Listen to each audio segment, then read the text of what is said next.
What's up, everybody? Tales of the Empire is here for May the 4th, and my review will be my first Star Wars video of the day with another one on the way later today, so stay tuned for that. There will be spoilers for all the episodes, all six, here in my review, so you've been warned. Now let's get into the show.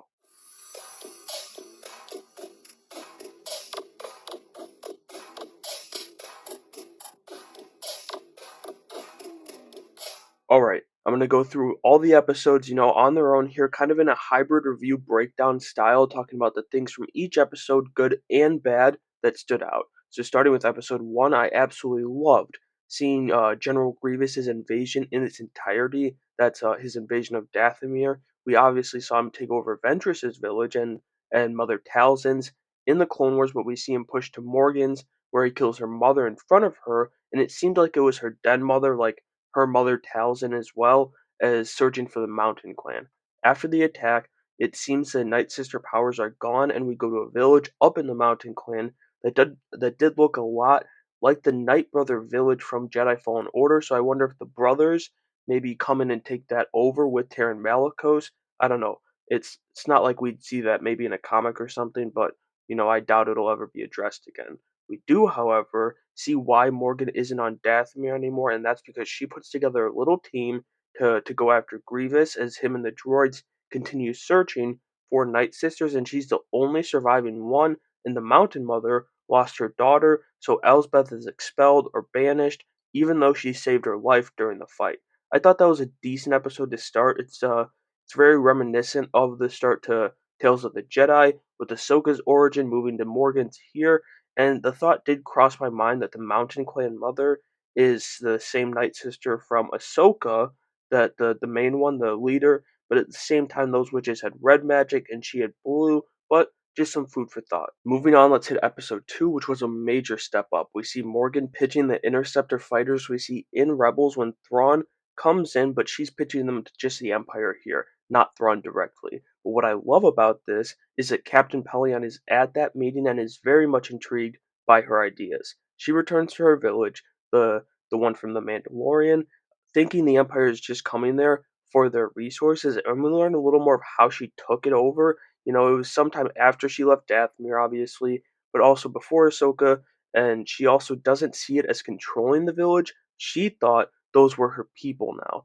Unfortunately for that village, she sees them as traitors finally to her, and that's when Rook shows up, engaging her in a fight, but also a test for Thrawn. She passes it as Thrawn, who's just an admiral at this point, arrives, and they have an amazing conversation at this point, and Lars is just so great as Thrawn with that voice at the top of my favorites in this universe. This episode, it was just great. The action was amazing with Rook as a cherry on top because he's so damn cool, but at the end of the day, Thrawn is that dude, and I think this just gave me the push I needed to wrap up his books. Alright, now let's jump to episode 3 here, which was the final episode for Morgan, and also it featured a time jump. We see a New Republic ship land in the village, or just outside of it, from The Mandalorian, and it's definitely before Ahsoka frees it in that show because we still see the slaves, and obviously, Morgan, she's still the magistrate. This senator comes and she was from the village, but she's foolish, thinking Morgan would now surrender that village.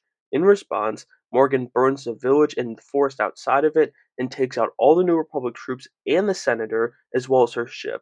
When the senator dies, though, she has a transmitter in her hand, and it does sound like she contacted Bo-Katan before her death, and it sounds like that's who's on the other end, which would explain both Ahsoka showing up to the free planet in The Mandalorian, of course, and also Bo knowing exactly where Ahsoka was when she sent Mando and Grogu to find her. I like this episode a lot.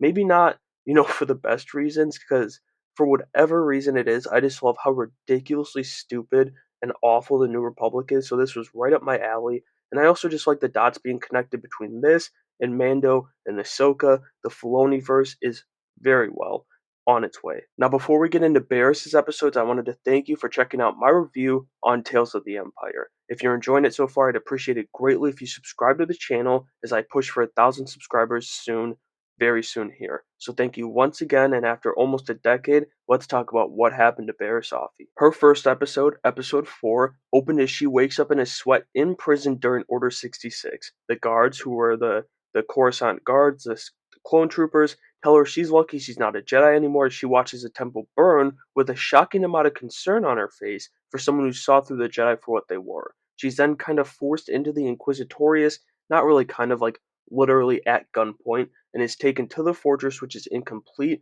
and that was really cool. There were some real great shots of the base as it's being built, not when it's finished, and we avoid that dumb controversy over the two different finished models we've seen. In the fortress, however, we see the Grand Inquisitor take Barriss down to a secret basement to train her to let go of the Jedi teachings that he says hold her back. That scene had an incredible score over it as Kevin Kiner continues to make his case to be the next John Williams of this franchise. We see Barriss embrace the dark side to this episode as she's forced to fight and kill her old friend who she was glad to see not long before this. Having earned her spot in the ranks, she meets her new master, Vader. This was another great episode, as I said before, and we finally got to see what happened to Barriss so the theories can end, and having Jason Isaacs back voicing the Grand Inquisitor, it was amazing. Moving on to the 5th episode now, we saw Barriss go on her first mission, and I don't believe we ever heard her Inquisitor number like her ninth sister, fourth sister, but she's on a mission with the fourth sister from Kenobi, who also got her from prison, and she seems to be an old friend. On that mission, the fourth sister goes nuts while they're searching for a Jedi, wiping out an entire village except for one child who's the one who gave up the location of the Jedi, and this village was already all but ruined, so this was crazy. Then when they find the Jedi, she takes a kill shot even after Barriss got her to surrender, and that breaks Barriss. This turn, it was pretty predictable when you saw her watching the temple burn, but I still liked it with her telling the fourth sister she's got one more Jedi to kill. It might have been a bit quick, a bit rushed, not really seeing her be an Inquisitor all that long, but at the same time, I don't know, I kind of liked it, and the way it's executed, it's okay that it is kind of rushed, it was still good. Finally, let's dive into the 6th short wrapping up Barriss' story. We see her redeemed, helping a family with a child who's force sensitive and the Empire is coming after them. It's obviously going to be the fourth sister here who shows up, noting how ironic it is that she found her once she stopped looking for her, and kind of a nice rhyme to Vader's constant search